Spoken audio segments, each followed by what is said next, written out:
Hello everyone, welcome জানাচ্ছি সবাইকে আরও একবার চৈতালি রান্নাঘরে। আজকে তোমাদের সাথে আমি শেয়ার করব ডিনারের একটা রেসিপি, বা তোমরা এটা কিন্তু লাঞ্চেও নিতে পারো সাইড ডিশ হিসেবে। আজকে তৈরি করে দেখাবো সয়াবিনের একটা এমন রেসিপি যেটা রুটি বা পরোটার সাথে কিন্তু খুব ভালো লাগবে। সেজন্য প্রথমে আমি সয়াবিন 2 মিনিটের মতন হাই ফ্লেমে ফুটিয়ে নিয়েছি। এবার ভালোভাবে সয়াবিন থেকে জল চেপে বের করে এরকম শুকনোভাবে নিয়ে নিচ্ছি একটা গ্রাইন্ডারের মধ্যে, আর খুব ভালোভাবে প্রথমে এটাকে বেটে নিচ্ছি। আমি ছোট জারে নিয়েছি তাই এটাকে বারে বারে বাড়ছি, তোমরা একবারে এটাকে বড় জারে একসাথে বেটে নিতে পারো। খুব ভালোভাবে কিন্তু আমাদের বাটতে হবে, একদম যেন সয়াবিনে কোনো ছাবড়া দানা না থাকে, একবারে যেন মিশে যায়। গ্যাস ওভেন আমি বসিয়ে দিয়েছি একটা ফ্রাই প্যান, আর এবার গ্যাস ওভেন ধরিয়ে দিচ্ছি আর ফ্রাই প্যান নিয়ে নিচ্ছি সাদা তেল। তোমরা চাইলে এই রান্নাটা কিন্তু সর্ষের তেল দিয়েও করতে পারো, তাতেও কিন্তু কোনো অসুবিধে নেই। তেলটা তোমাদের আন্দাজ বুঝে কম বা বেশি এটা নিজের ইচ্ছে মতো দেবে। এখানে তেল একটু গরম হয়ে গেলে, আর এদিকে দেখো সয়াবিনের কিমা কিন্তু আমি খুব ভালোভাবে বানিয়ে নিয়েছি, এরকমভাবেই বাটতে হবে। তেল একটু গরম হয়ে গেলে তেলটাকে প্রথমে প্যানের সব জায়গাতে ছড়িয়ে দিচ্ছি, তারপরে দিচ্ছি হাফ চামচের মতন দিচ্ছি সাদা জিরে। ফোড়নে একটুখানি ভাজা হতে দিচ্ছি, জিরেগুলো যখন লাল হয়ে গেছে এবার এর মধ্যে দিয়ে দিচ্ছি পেঁয়াজ কুচি। পেঁয়াজের পরিমাণটা এখানে একটুখানি বেশি দিলে এই রেসিপিটা কিন্তু খেতে খুব ভালো লাগে, তাই এখানে কিন্তু পেঁয়াজের পরিমাণটা একটু বেশি দিতে হবে। পেঁয়াজগুলোকে 2 মিনিটের মতন বারে বারে নাড়াচাড়া করে একটুখানি ভেজে নিতে হবে, যেন পেঁয়াজের একদম কাঁচা ভাবটা না থাকে।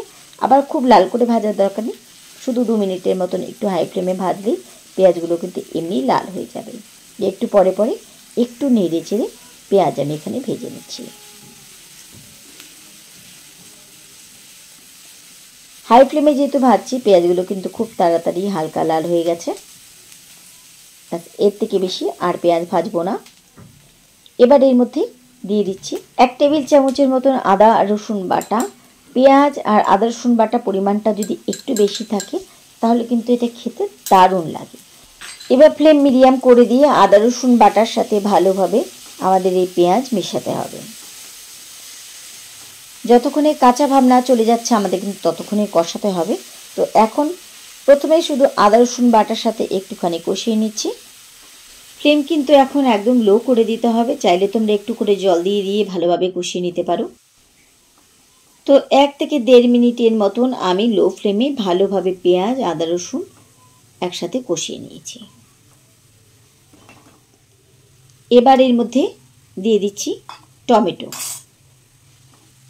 তোমরা চাইলে এখানে টমেটো ফাইন চপ করে দিতে পারো, বা এখানে টমেটো পিউরি দিতে পারো খুব তাড়াতাড়ি সিদ্ধ হওয়ার জন্য।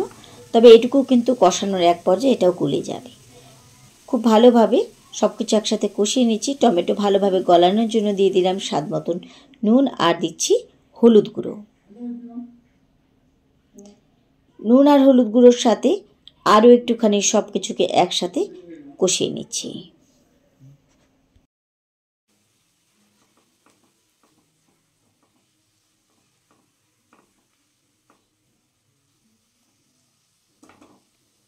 এবার দিয়ে দিচ্ছি কিছু গুঁড়ো মশলা, দিচ্ছি 1 চামচ ধনে গুঁড়ো, সাথে দিচ্ছি হাফ চামচের মতন লঙ্কার গুঁড়ো। ঝালটা তোমরা কি কতটা খেতে পছন্দ করো সে বুঝে এখানে লঙ্কার গুঁড়ো পরিমাণটা বাড়িয়ে কমিয়ে দেবে।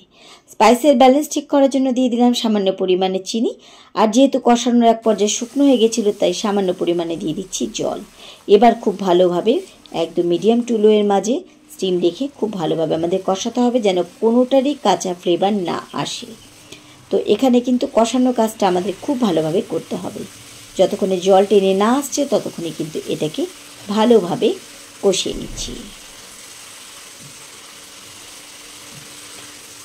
তো এখানে কিন্তু আমি অনেকক্ষণ ধরে কষিয়েছি, সেজন্য কিন্তু এখানে কোনো রকমের কাঁচা ফ্লেভার নেই, আর পুরো জল জল ভাবটা কেটে গেছে, একদম শুকনো হয়ে গেছে।